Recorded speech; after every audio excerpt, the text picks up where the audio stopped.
ईशानदेव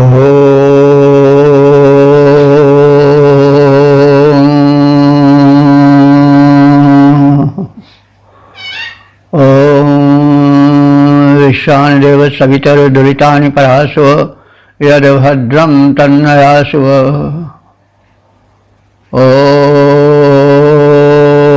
शं नो मित्रः शं वरुणः शं नो मित्रः शं वरुणः शं नो भवत्वर्यमा शं न इन्द्रो बृहस्पतिः शं नो विष्णुरुक्रमः।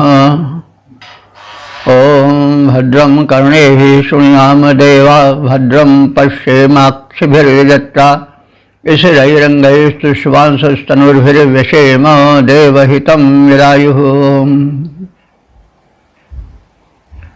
ॐ तेजोसि तेजोमयि देहि तेजोसि तेजोमयि देहि ओजोसि ओजोमयि देहि यशोदो मा सद्गमय तमसो मा ज्योतिर्गमय मृत्योर्मामृतं गमय। ॐ जीवेम शर्धाशतं पश्येम शर्धाशतं शृणुयेम शर्धाशतं मदीनाः स्याम शर्धाशतम्। वेद प्रेमियों सुधी श्रोताओं, परम सौभाग्य का विषय है कि साक्षात परब्रह्म की वाणी ऋग्वेद की व्याख्या का सुअवसर प्राप्त कर रहे हैं, श्रवण का, चिंतन का, मनन का। तो इस क्रम में हम आज ऋग्वेद के प्रथम मंडल के 140वें सूक्त की व्याख्या में प्रवेश करने जा रहे हैं। इस सूक्त में कुल 13 मंत्र हैं और सभी मंत्रों के देवता अग्नि हैं। 12 और 13 संख्यक मंत्र त्रिष्टुप छंद में निबद्ध हैं। शेष में जगती नाम के छंद का प्रयोग है।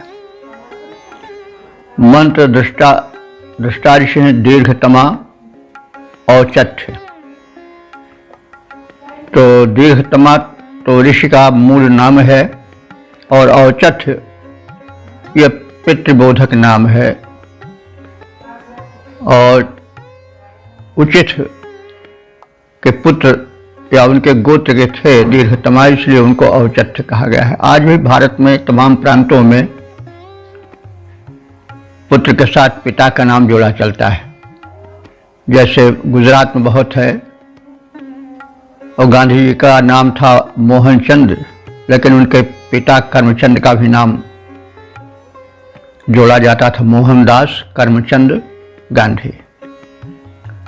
तो यह है वैदिक प्रथा ही का प्रभाव है। तो दीर्घतमा औचथ्य मंत्र दृष्टा हैं और इस सूक्त के 13 मंत्रों में अग्नि का देवत्व है। उनके याज्ञिक रूप का जो है वह मधुर मनोहर कोमल रूप में व्याप्ति दिखाई गई है, लेकिन उनका जो अन्य रूप है वह उग्र रूप भी है। वह जब दावानल बन जाते हैं या किसी विशेष जगह पर दहन के लिए प्रकट होते हैं तो पुर के पुर भस्म कर डालते हैं, वन का वन छार कर देते हैं। हरे भरे पेड़, बड़े बड़े पेड़ ऐसे जलते जाते हैं कि जैसे पुआल जल रहा हो, सूखा काष्ठ जल रहा हो। तो यह जो देवत्व है वह कोमल भी है, कठोर भी है। और यही बात लेकर के सभी अवतारों में उस परम देव की या अवतार की के दोनों रूपों को दिखाया गया है। वाल्मीकि से प्रारंभ होती है लौकिक संस्कृत में काव्य परंपरा और अवतारवाद, ईश्वरवाद आदि सब रूप उसमें प्रतिष्ठित होते हैं। राम को स्वयं वाल्मीकि रामायण में कहा गया है कि कालाग्नि सरसः क्रोधे क्षमया पृथ्वी समः। राम क्रोध करते हैं तो कालाग्नि बन जाते हैं और क्षमा करते हैं तो पृथ्वी के समान बन जाते हैं। तो वज्रादपि कठोर प्राणी मृदूनि कुसुमादपि, भवभूति ने भी कहा है कि महापुरुष जो हैं वो वज्र से भी कठोर और पुष्प से भी कोमल होते हैं। कुसुमहु चाहे क्या कोमल चाहियति, कुलिसहु कठोर, इस तरह से तुलसीदास जी ने कहा है। वज्रादप कठोराणी मृदूनि कुसुमादप कहा ही गया है। तो वैसे अग्निदेव भी हैं। जैसे सुनि मुनि तो ही कहूँ सहरोसा, भजहि जे मोहि तज सकल भरोसा, करहु सदा तिनके रखवारी, जिमे बालक ही राख महतारी। तो राम या वो परम शक्ति इतनी वत्सल है कि जो उनका आश्रय लेकर के सरल निश्चल जीवन बिताता है, वे उसकी रक्षा वैसे ही करते हैं जैसे कोमल शिशु की रक्षा माता करती है।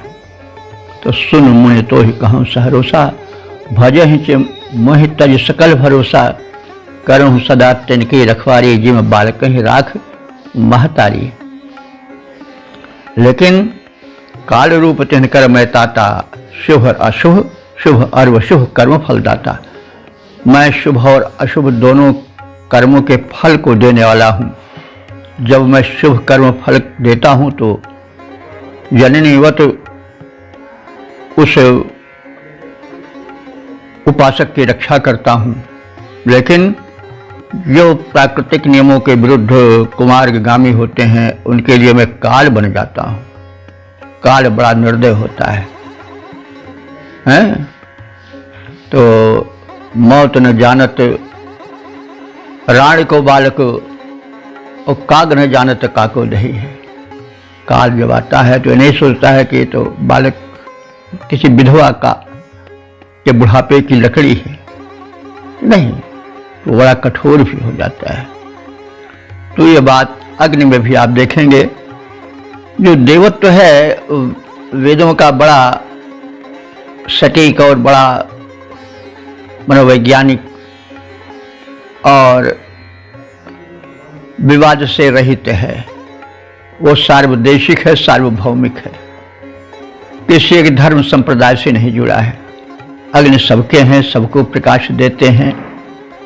कोई भी देश हो, कोई भी स्थान हो, कोई भी जाति हो, कोई भी धर्म हो, कोई भी वर्ग हो, वे दो तरह का भेदभाव नहीं करते हैं और प्रत्यक्ष देवता हैं।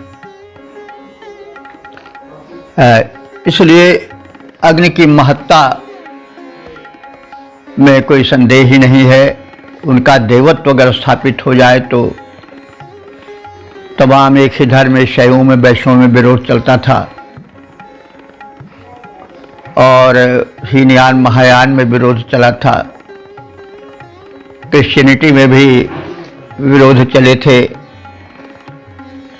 एक जो थे वो प्रोटेस्टेंट हो गए थे और एक पुराने क्रिश्चियनिटी को मानने वाले थे। तो प्रोटेस्टेंट विरोधी तो इस प्रकार से, क्योंकि उनका स्वरूप जो है वो कल्पित है और कल्पना तो कल्पना है। वैदिक देवता सटीक देवता हैं, इसलिए उनकी पुनर्स्थापना होनी चाहिए। पुनर्स्थापना में फिर विश्व बंधुत्व आने की अधिक संभावना है, क्योंकि उसमें ये देव श्रेष्ठ हैं, हमारे देव श्रेष्ठ हैं, तुम्हारे देव नहीं श्रेष्ठ हैं, ये सब बातें नहीं रह जाती हैं। हमारा मंदिर ज़्यादा है, हमारा गुरुद्वारा ज़्यादा अच्छा है, तुम्हारी मस्जिद कम ठीक है, तुम्हारा मंदिर कम, ये सब बात समाप्त हो जाती है।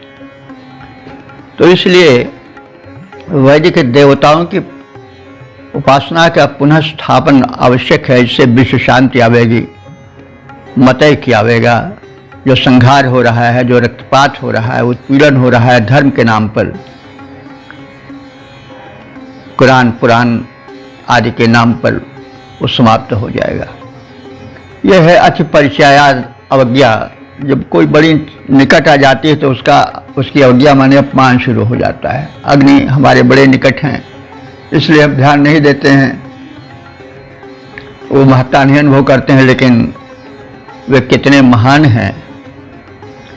वो हमारे शरीर में जठराग्नि बनकर रह रहे हैं, ताप बनकर रह रहे हैं, जीवन बनकर रह रहे हैं। हमारा रसोइया का वो भार संभाले हुए पचाते हैं भोजन को, जठराग्नि बनकर के उस उदरस्थ भोजन को भी पचाते हैं, रसोइया में भी अन्न पकाते हैं। दीपक बन करके या विद्युत के बल बन करके, सब विद्युत के ही, अग्नि के ही रूप हैं, घर को प्रकाश देते हैं। नेत्रों में ज्योति बनकर वही छाए हुए हैं। तो कहने का मतलब उनकी जो महत्ता है वो प्रत्यक्ष है, प्रत्यक्ष देवता है, काल्पनिक नहीं है। अति परिचयाद अवज्ञा वाली बात है। बहुत निकट होने पर अपमान भी होता है। माता पिता से बढ़कर देवता कौन है, लेकिन माता पिता सदैव साथ रहते हैं, इसलिए उनका अपमान होता है। तो यह मानव प्रकृति है, लेकिन उस सामान्य को भेद करके विशेष की ओर, मंगल की ओर मनुष्य की यात्रा होनी चाहिए। तो अब हम जानते हैं ऋग्वेद में कहा भी गया है पहले कि सर्वाधिक मंत्र इंद्र के हैं, उसके बाद फिर अग्नि के ही हैं। 200 से अधिक सूक्तों में अग्नि जो है वो प्रार्थित हैं ऋग्वेद में। तो इस प्रकार से हम अग्नि की महत्ता को समझें, उनके देवत्व को जानें। तो अब हम इसके पश्चात आ रहे हैं इस ऋग्वेद के प्रथम मंडल के 140वें सूक्त के पहले मंत्र की व्याख्या में। तो इस मंत्र का शीर्षक है ऋतुजों से अग्नि स्थापना हेतु यज्ञ वेदी को तैयार करने का अनुरोध। तो अब संबंधित मंत्र का प्रथम पाठ हो जाए। वेदिषदे प्रियधामाय सुद्युते धासिमिव प्रभरायोनिमग्नये वस्त्रेणेव वासया मन्मना शुचिं ज्योतिरथं शुक्लवर्णं तमोहनम्। शब्दार्थादि से परिचय प्राप्त करें। तो अग्नि का लोक मंगलकारी रूप जब अग्नि में स्थापित वेदी में आता है तो वह देखा जाता है। हव्यग्राही अग्निदेव वातावरण को पवित्र करते हैं, प्रदूषण को हरते हैं और दिव्य शक्तियों जैसे जल है, पवन है, वायुमंडल है, धरती है, आकाश है, इसको सब दोष रहित बनाते हैं और दोष रहित वृक्ष बनाते हैं, जिससे दोष रहित उत्पादन होता है, आदि आदि बातें। तो इसलिए यज्ञ वेदी जहाँ की यज्ञार्थ अग्नि की उत्पत्ति होती है और जिस यज्ञ से कल्याण होता है, उस यज्ञ वेदी को सजाने संवारने के लिए जो है वो ऋतुज जो पुरोहित हैं, ऋतु के हिसाब से यज्ञ कराते हैं, उनसे प्रार्थना है कि हे ऋतुजो, आप लोग जो हैं वो यज्ञ वेदी में अग्नि को स्थापित करो और तदर्थ प्रबंधन करो। अग्निदेव कैसे हैं? प्रिय धाम आए, अपने प्रिय धाम माने स्थान यज्ञ वेदी में स्थापित होने वाले हैं। वेदिषदे, वे वेदी यज्ञ वेदिका पर सद माने बैठना, यज्ञ वेदी पर बैठने वाले हैं।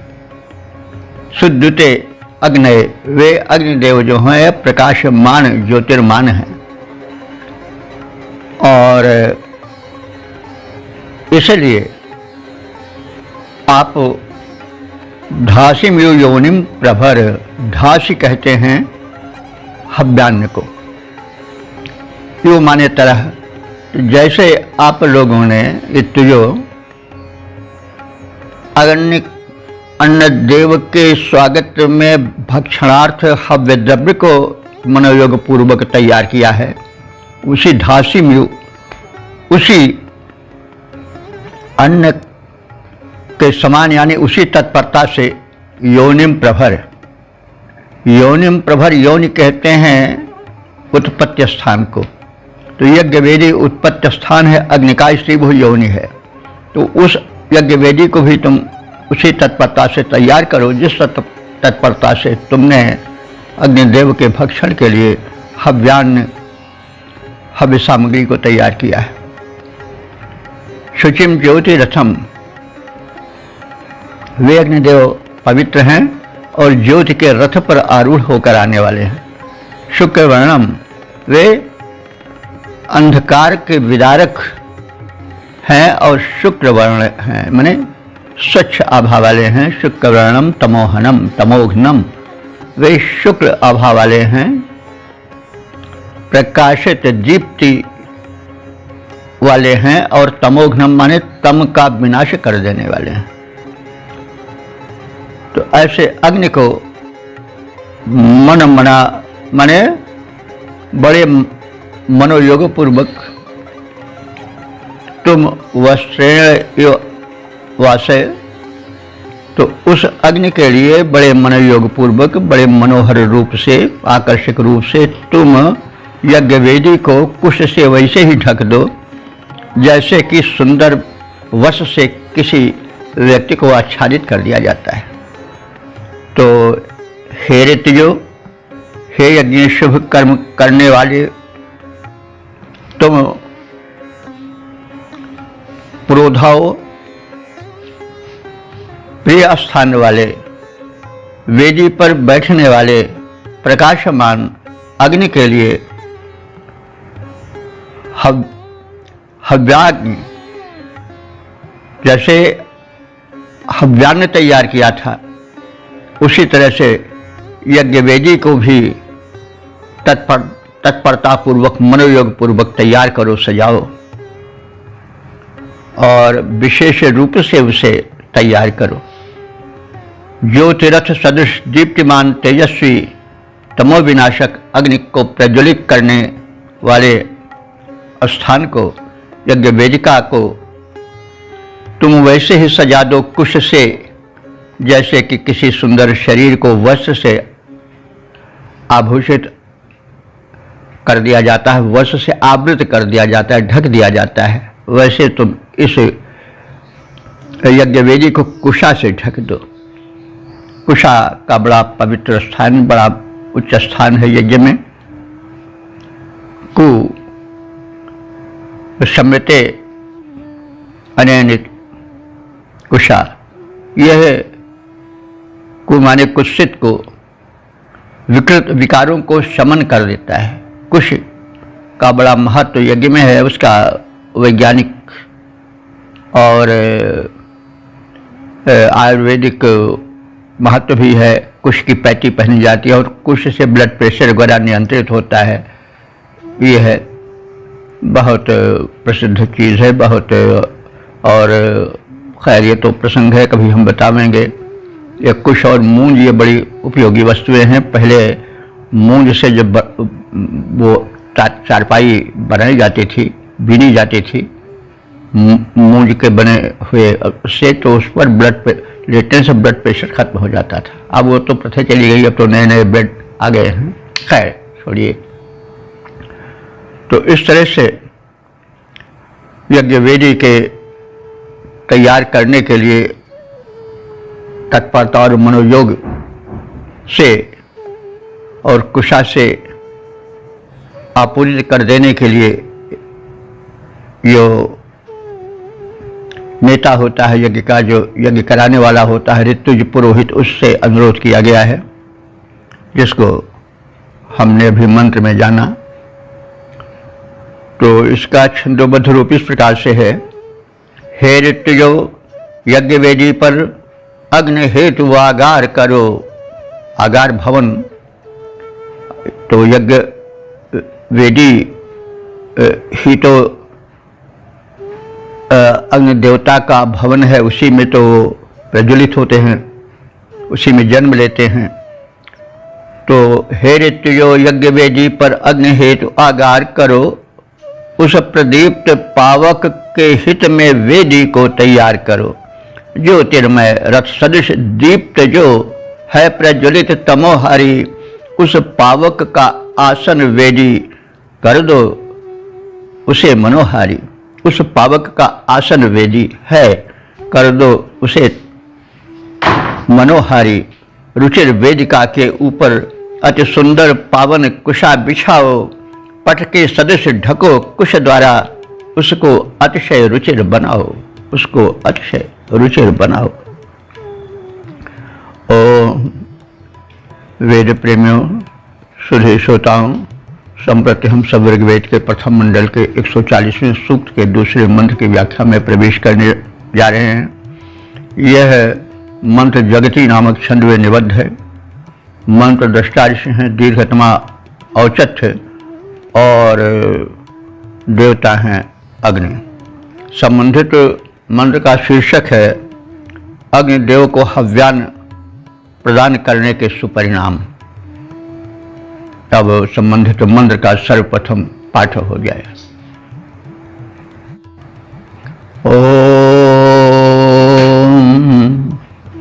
अभिद्विजन्मा त्रिविधन्न मृज्यते संवत्सरे वावृधे जग्धमीं पुनः अन्यस्यासा जिह्वया जेन्यो वृषा नन्येन वनिनो मृष्टवारणः। शब्दार्थ आज से परिचय पाएं तो द्विजन्मा, यह जो अग्निदेव यज्ञ वेदी में स्थापित होने वाले हैं या स्थापित हो गए हैं, वे द्विजन्मा, वे द्विज हैं, दो प्रकार से, यानी दो लकड़ियों के घर्षण से उत्पन्न हुए हैं।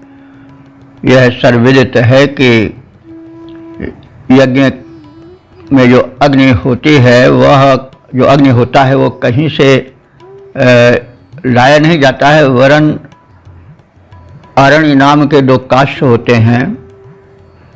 वो शमी एक लकड़ी होती है, वो बड़ी जल्दी आग पकड़ती है, तो उससे घर्षण किया जाता है दो लकड़ियों को परस्पर ऐसे, और उस घर्षण से अग्नि उसमें से उत्पन्न होती है। और उस अग्नि में जो चिंगारी होती है, उसी से फिर यज्ञवेदी अग्नि के रूप में उत्पन्न होती है। तो इसलिए उसको द्विजन्मा कहा गया है कि दो शमी नाम के काष्ठ, जिसको अरणी भी कहते हैं, उसके घर्षण से उत्पन्न होता है, तो इसलिए वह द्विजन्मा है। वो दो लकड़ियाँ, दो काष्ठ जो वो उसके माता हैं, दो, और वो इस प्रकार से द्विजन्मा है। लेकिन वो द्विजन्मा जो पावक है, अग्नि है, यज्ञाग्नि है, वो त्रिवृत अन्नम अभिरुज्यते, वो तीन प्रकार के अन्नों को प्राप्त करता है भक्षण के लिए। तो वो तीन प्रकार के अन्न कौन हैं? घृत, पुरोडाश और सोमरस। तो घृत का बड़ा प्रमुख स्थान होता है यज्ञ में। एक घृत, जब यज्ञ क्रिया संपन्न होती है तो घृत डालने वाला एक अलग से पुरोहित होता है, वो घृत ही डालता चलता है। तो घृत का उसी को आज्य भी कहते हैं, उसका यज्ञ कर्म में बड़ा स्थान होता है। तो यज्ञ के लिए 3 प्रकार का भोजन प्रस्तुत किया जाता है। वो प्रथम भोजन है घृत, दूसरा है पुरोडाश। पुरोडाश एक प्रकार का रोट है, बड़ा सा चौड़ा सा। वह यव अथवा शाली यानी चावल के आटे से बनाया जाता था यज्ञ में, और उसे पुरोडाश कहा जाता था। आज हम जो फरा बनता है चावल के आटे का, या दक्षिण भारत में जो एक प्रकार का विशेष भोजन तैयार किया जाता है, वो जिसको लोग एक नाम देते हैं, तो उसे भी कह सकते हैं। और छोला मतलब वो क्या, तो बल्कि जो पुरोडाश वो एक प्रकार से अन्न को भाप से सेक करके बनाया जाता था, अथवा एक बड़ा आटे का भाप से सेका हुआ रूप तैयार किया जाता था, उसे पुरोडाश कहा जाता था। तो इडली डोसा दक्षिण भारत में उसी को कहा जाता है। तो कुछ इसी प्रकार का अन्न था जो कि बाष्प से तैयार होता था, और वो बड़ा उस समय प्रिय भोज्य था, और बड़ा सात्विक और पौष्टिक भी होता था। तो इस प्रकार से जो प्रस्तुत किया जाता है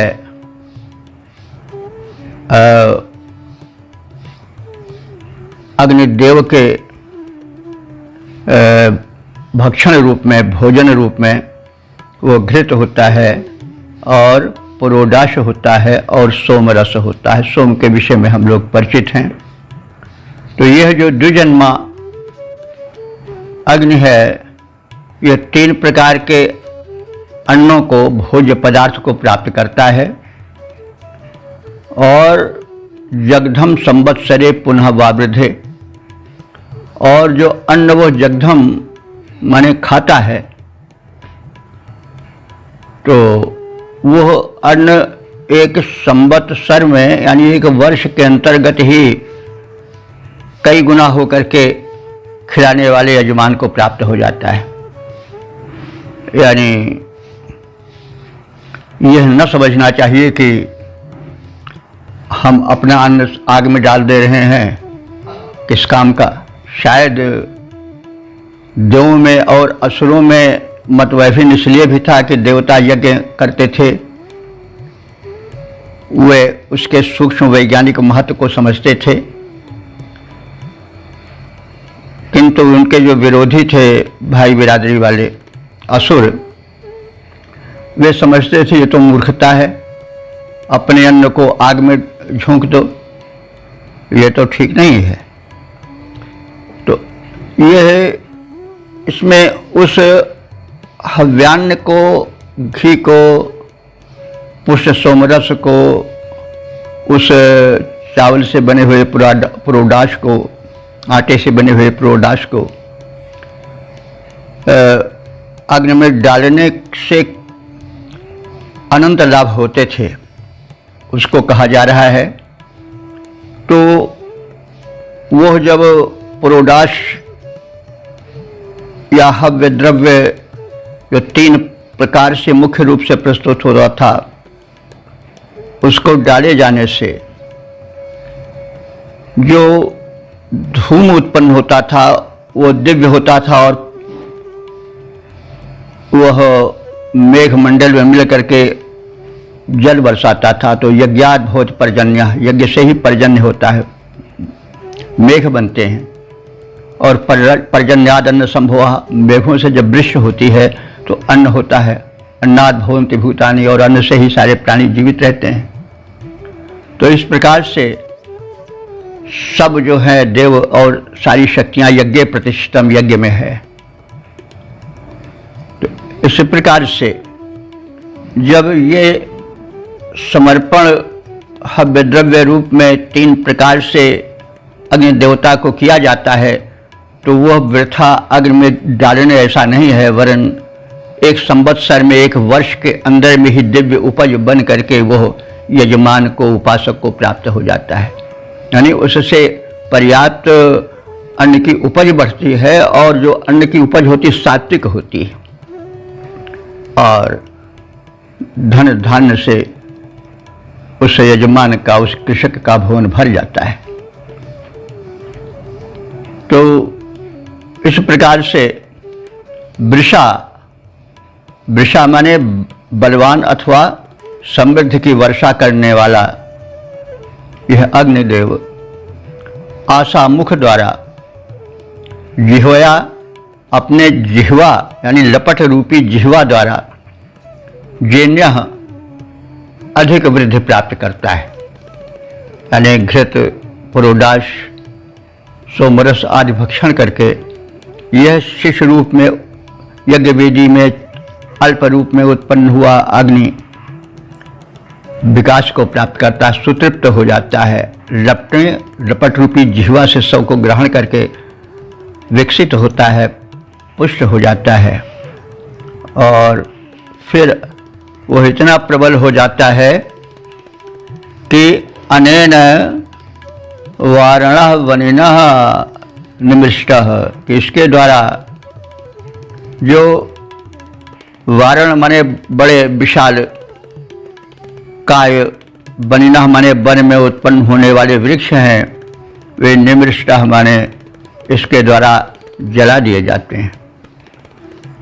तो शिष्य रूप में वर्ध उत्पन्न यज्ञ वेदी का अग्नि जब हव्य द्रव्य पाता है तो पुष्ट होकर के उसी प्रकार से विकराल हो जाता है, उसी प्रकार से बलवान हो जाता है, जैसे छोटा बच्चा पोषण द्रव्य को, घृत आदि को पा करके बढ़ करके शक्तिशाली बन जाता है। तो ऐसे शक्तिशाली बढ़ा हुआ अग्नि अपने दूसरे रूप में दावानल बन जाता है, और अग्नि वह दावानल जो है वह बड़े बड़े विकराल बन के वृक्षों को जलाकर भस्म कर देता है। तो इससे वन को भस्म कर देने से क्या लोक कल्याण हुआ, तो उसको आप उस पुरातन दृश्य देखिए।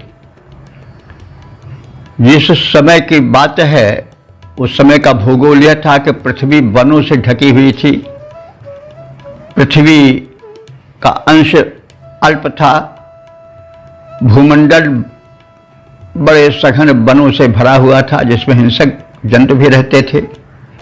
अब उसको सामान्य अगर काटे तो बड़ा कठिन कार्य हो जाएगा, बड़े बड़े लंबे चौड़े वृक्ष हैं। तो जब दावा न लगता था तो वो जो है वो स्वतः बन जलकर खाक हो जाता था, और एक निवास के लिए, कृषि के लिए एक अतिरिक्त भूमि तैयार हो जाती थी। तो इसलिए उस समय का दावानल बड़ा उपयोगी था। आज का दावानल तो नहीं उपयोगी कहा जा सकता, क्योंकि वनों की संख्या ऐसे घट गई है। वनों से ही जीवन मिलता है, तमाम जो है वनौषधियाँ मिलती हैं, तमाम और ऑक्सीजन तो मिलता ही है। तो यह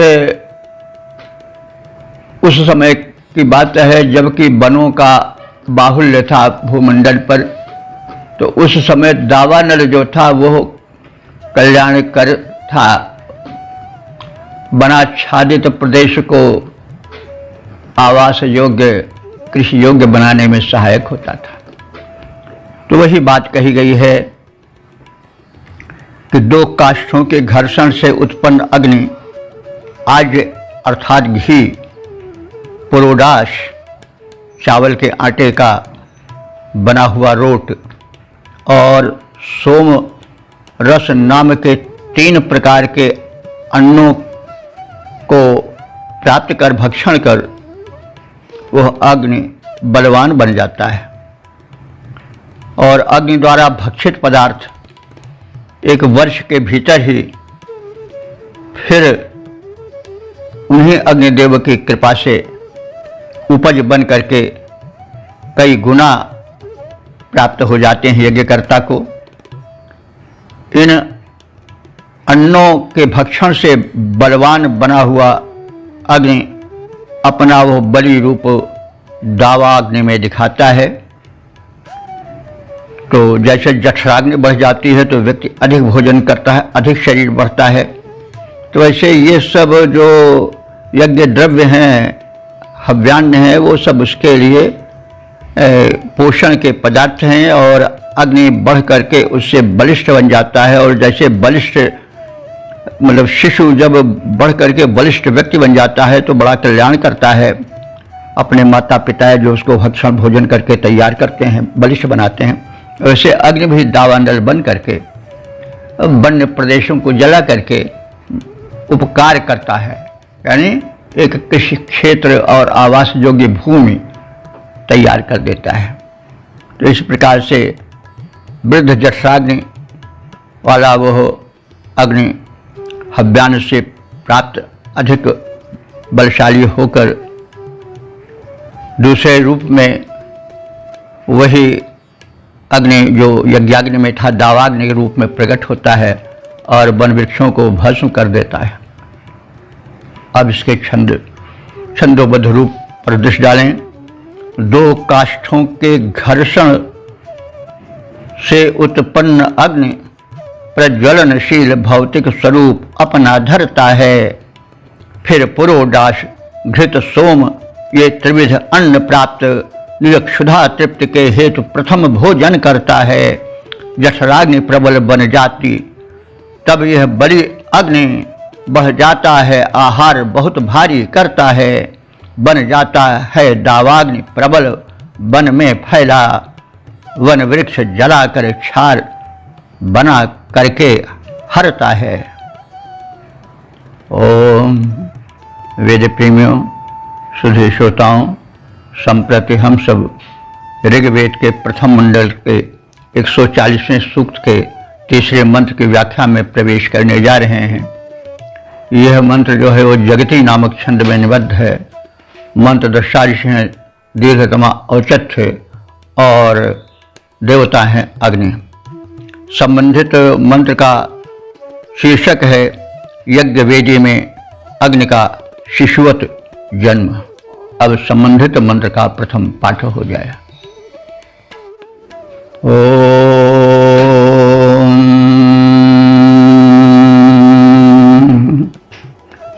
कृष्णप्रुतौ वे विजे अस्य सक्षिता उहा तरेते अभिमातरा शिशुं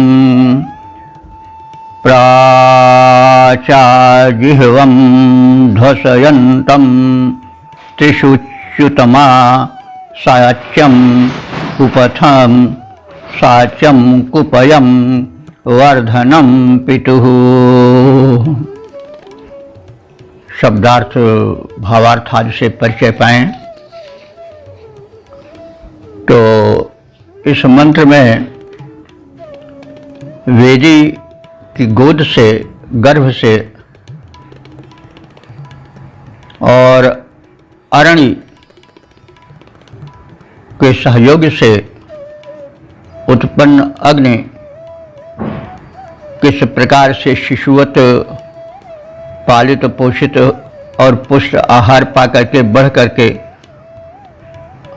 प्रथम कोमल होते हुए भी बाद में कठोर बन करके बलवान बन करके किस प्रकार से माता पिता की रक्षा करता है, कुछ इसी रूपक के द्वारा, प्रतीक के द्वारा बात सिद्ध की गई है। तो यहाँ एक रूपक बांधा गया है, प्रतीक बांधा गया है कि दो अरणियों के मंथन से अग्नि शिशु रूप में, अल्प कोमल रूप में, अल्पशक्तिमान रूप में दिखाई पड़ता, उत्पन्न होता है। फिर उसमें घृत और अन्य पुरोडाश आदि डाले जाते हैं जिससे उसका रूप बढ़ता है और बढ़ करके वह पुष्ट हो जाता है, फिर उसके माध्यम से तरह तरह से कल्याण होता है, वृष्टि के रूप में, स्वास्थ्य के रूप में, और फिर वह यज्ञकर्ता का हित करता है, संरक्षण करता है भांति भांति से। आदि बातें एक आलंकारिक शैली में, रूपक शैली में कही गई हैं। तो अब कहा जा रहा है प्रथम कि उसकी माता कौन है। भाई हर कोई उत्पन्न होता है तो कोई माता पिता तो होता ही है। तो वैसे जो अग्नि उत्पन्न है वो 2 अरणियों से उत्पन्न है। तो 2 अरणियाँ जो हैं वो उसकी माता बताई गई हैं। अरणी को आप जानते हैं, वो आकाश जिसके मंथन से अग्नि उत्पन्न होता है। तो अस्य कृष्ण प्लुतौ सक्षितौ, इस अग्नि की काली और एक साथ रहने वाली, कृष्ण प्लुतौ माने काली और सक्षितौ माने क्षित माने होता रहना, और सक्षितौ माने साथ रहने वाली।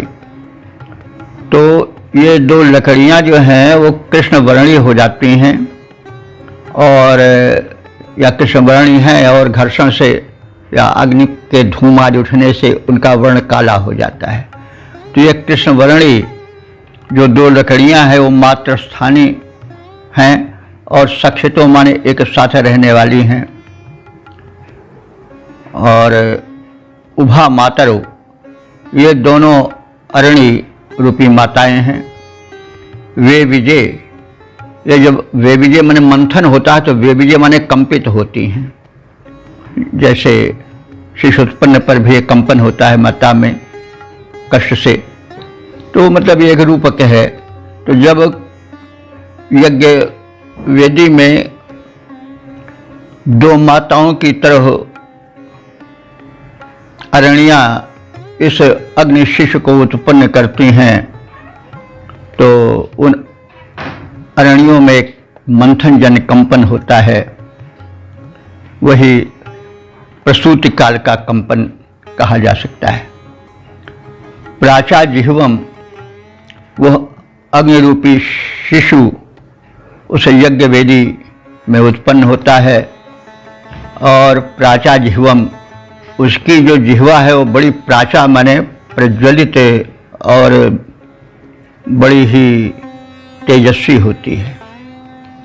प्राचा जिह्वम, वह बड़ी ही तेजस्वी ज्वाल रूपी लपट रूपी जिह्वा से युक्त होता है वह अग्नि शिशु। और ध्वंसयंतम, फिर वो उत्पन्न होते ही इतना तेजस्वी बन जाता है कि तमह माने अंधकार को, ध्वंसयंतम माने नष्ट करने लग जाता है। और त्रिशच्युतम, त्रिशच्युतम माने शीघ्र ही उत्पन्न होने वाला, साच्यम माने धीरे धीरे बढ़ाए जाने वाला, उपयम माने रक्षण करने वाला। यह अग्नि, ये सब अग्नि के विशेषण हैं। अग्नि जो है वह उत्पन्न होते ही एक तेजस्वी शिशु की तरह अंधकार शत्रु को तो भगा ही देता है, साथ ही साथ अपनी ज्वाला रूपी जिह्वा, लपट रूपी जिह्वा को विस्तृत करता जाता है। और हव्य द्रव्य रूपी आहार को पा करके वह विकास को प्राप्त करता जाता है, पुष्ट होता जाता है। और साक्ष्य माने धीरे धीरे वृद्धि प्राप्त करके, कुपयम माने रक्षण करने योग्य बन जाता है। और जब प्रबल होकर के, प्रवृद्ध होकर के वह रक्षण योग्य हो जाता है, सशक्त हो जाता है। जैसे किसी माता पिता, किसी माता के गर्भ से उत्पन्न शिशु पहले कोमल होता है, बढ़ता है, फिर आहार ग्रहण करता है पोषक, और फिर बढ़ने लगता है। और बढ़ने पर क्या करता है, अपने माता और पिता की रक्षा करता है। तो वही बात है इसमें रूपक रूप में कही गई कि यह जब अग्नि रक्षण करने योग्य बन जाता है, यानी प्रवृद्ध हो जाता है, और यज्ञ के अन्न को खा करके पुष्ट बन जाता है, तो पितुः वर्धनम, तो अपने पिता का विकास करने वाला हो जाता है, उसको समृद्ध बनाने वाला हो जाता है, उसको धन धान से परिपूर्ण करने वाला बन जाता है। तो उसके पिता कौन है? जो यज्ञ कर रहे हैं, उपासक हैं, उन्हीं के जरिए तो अग्नि, यज्ञाग्नि का एक प्रारूप बन रहा है। तो वो अपने यज्ञकर्ता पिता रूप यजमान उपासक की वृद्धि का कारण बनता है और उसे समृद्ध बनाता है, धन धान से परिपूर्ण बनाता है, संपन्न बनाता है। और इस प्रकार से वे जो शिशुम अभितरेते, जो इस अग्नि रूपी शिशु को प्रकट करके, उत्पन्न करके और उसको वृद्धि, पोषक, अन्न आदि दे करके बढ़ाते हैं, उसको फल ये मिलता है कि ये जैसे कोई सुपुत्र उत्पन्न होकर के माता पिता के दर्द घर को समृद्धि से भर देता है, वैसे अग्नि जो है वो वेदी में उत्पन्न होकर के और अंत में बढ़ता हुआ फिर कल्याणकारी रूप धारण करके और फिर भिन्न भिन्न रूप से समृद्ध कर देता है यजमान को। वैसे जैसे कोई सुयोग्य संतान माता पिता द्वारा पोषित होकर के अंत में घर को समृद्ध बना दे, वैसे ही तो अग्नि प्रज्वलन से काली हुई दोनों अरण रूपी माताएं कंपित होती हैं घर्षण के काल में, अग्नि के उत्पत्ति काल में। और अरण्य से अग्नि रूपी शिशु उत्पन्न होता है, वह ज्वाला रूपी जिह्वा से युक्त लपलपाता हुआ उसे अपनी आभा से अंधकार को विनष्ट करता है। तत्काल उत्पन्न शिशु अग्नि को मृदु काश आदि चूर्णादि से सेवन करके बढ़ाया जाता है। तो वो जैसे शिशु को पहले कोमल आहार दिया जाता है, कठोर आहार नहीं दिया जाता, पहले दुग्ध पान किया जाता है, फिर हल्का सा कोई खीर आदि दी जाती है। तो वैसे जब अग्नि शिशु उत्पन्न होता है तो बताया जा रहा है कि उसको काष्ठ के चूर्ण यानी चंदन आदि के चूर्ण होते थे, उसको डाल डाल करके उसको बढ़ाया जाता था, ताकि आगे कठोर अन्न को पा करके पुरोडास डाल दिया जाए, रोट डाल दिया जाए, तो वो कुछ मतलब ठीक से नहीं बढ़ पावेगा, हजम नहीं हो पावेगा।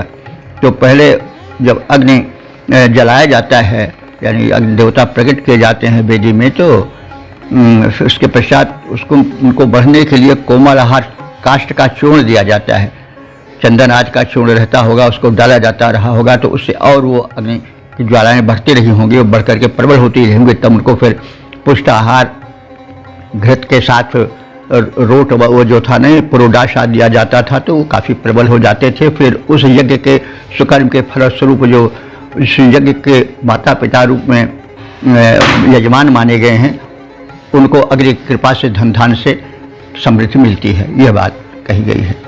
तो इस प्रकार से धीरे धीरे बढ़ जाता है और विशेष यत्न से रक्षित, पालित, विवर्धित अग्नि रूपी पुत्र यजमान को समृद्ध बनाता है। तो अब हम इसके पद रूपांतरण को देख लें। जिनसे कि अग्नि शिशु होता, जिनसे कि अग्नि शिशु होता वे दोनों अरणिया माता हैं। जिनसे कि अग्नि शिशु होता उत्पन्न वे दोनों अरणिया माता हैं। ज्वाला जिह्वाधारी वह शिशु अंधियारा तुरंत मिटाता है। धीरे धीरे वह शिशु प्रयत्न से पुष्ट बनाया जाता है। विधिवत वर्धित पालित पावक यजमान को धनी बनाता है। यजमान पिता है, उसको धनी बनाता है, पुत्रवत, सुयोग्य पुत्रवत, पुष्पपुत्रवत। तो इस प्रकार से हमने यह आलंकारिक वर्णन से युक्त मंत्र का भावार्थ, शब्दार्थ, पद रूपांतरण संक्षिप्त रूप में प्राप्त किया। अब हम आगे के मंत्र में प्रवेश करने जा रहे हैं। ओम ओम संप्रति सभी श्रोतागण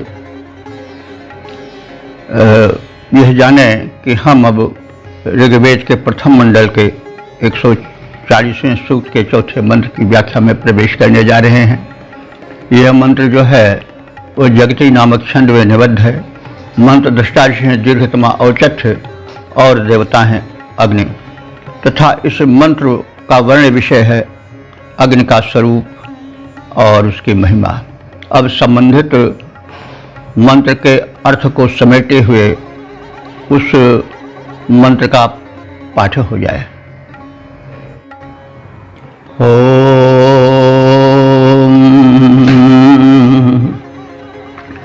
मुमुक्षो मनवे मानवस्यते रघुध्रुवः कृष्ण सीतास उज्जुवः असमना अजिरासो रघुष्यदो वातजूता उपयुज्यन्त आशवः। शब्दार्थ भावार्थ आज से परिचय पाएं तो यज्ञाग्नि जो है वह बड़ी कोमल है, लेकिन दावाग्नि बड़ी कठोर भी है। इस तरह से अग्नि जो दीप शिखा बनकर होती है आती है तो कितनी कोमल और कितनी हृदय लगती है, रोचक लगती है, प्रकाशक लगती है। लेकिन वही जब विकराल जाल के रूप में किसी फैक्ट्री को, किसी घर को जलाती है तो कितनी भयंकर बन जाती है, त्राहि त्राहि मच जाती है। तो अग्नि के कठोर और कोमल दोनों रूपों का इस मंत्र में चित्रण है। और जैसे भगवान बड़े कठोर भी हैं और कोमल भी हैं, देवलोग बड़े सशक्त हैं, कठोर कोमल भी है और कठोर भी हैं, वैसे अग्निदेव भी हैं, मूल देव हैं।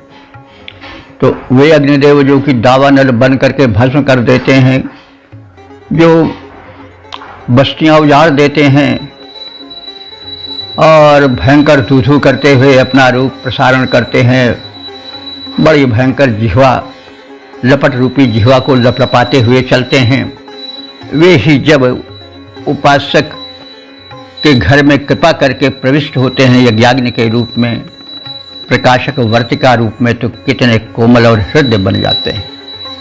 तो यह है जैसे पहले कहा गया है कि जो महापुरुष होते हैं, देव होते हैं, अवतारी होते हैं, वे पाषाण से भी, वज्र से भी कठोर और कुसुम से भी कोमल होते हैं। वे जिम बालक ही राख महतारी, सुनि मुनि तो ही कहूँ सहरोसा, भजहि तज मोहि सकल भरोसा, करो सदा तिनकी रखवारी, जिम बालक ही राख महतारी। लेकिन जो आतताई हैं उनके लिए काल रूप तिनकर मैं ताता, शुभ और अशुभ कर्म फल दाता। तो वही है अग्नि भी प्रबल देव हैं, प्रत्यक्ष देव हैं, उनके दोनों रूपों का वर्णन किया गया है।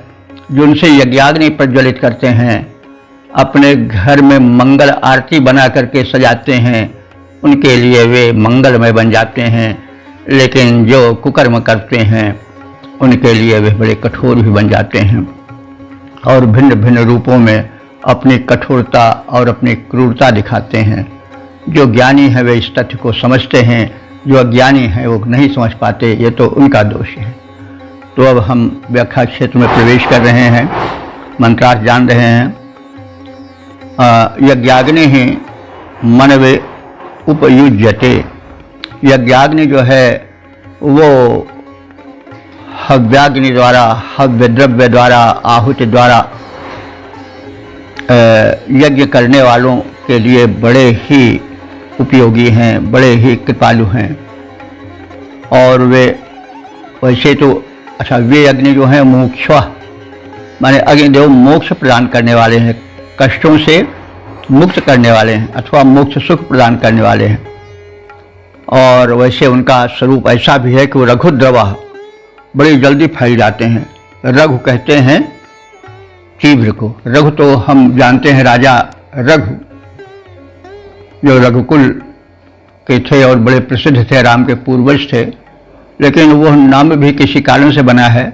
रघु कहते हैं प्रगतिशील को, जो बहुत जल्दी विकास करे, तो उसे रघु कहा जाता है। तो यहाँ रघु उन ऐतिहासिक रघुकुल के प्रतापी नृपति के रूप में नहीं, वरन अपने सामान्य अर्थ में रघु माने जल्दी विकसित होने वाला, जल्दी फैल जाने वाला, जल्दी बढ़ जाने वाला, वो अग्नि का विशेषण है। तो वे अग्नि कैसे हैं?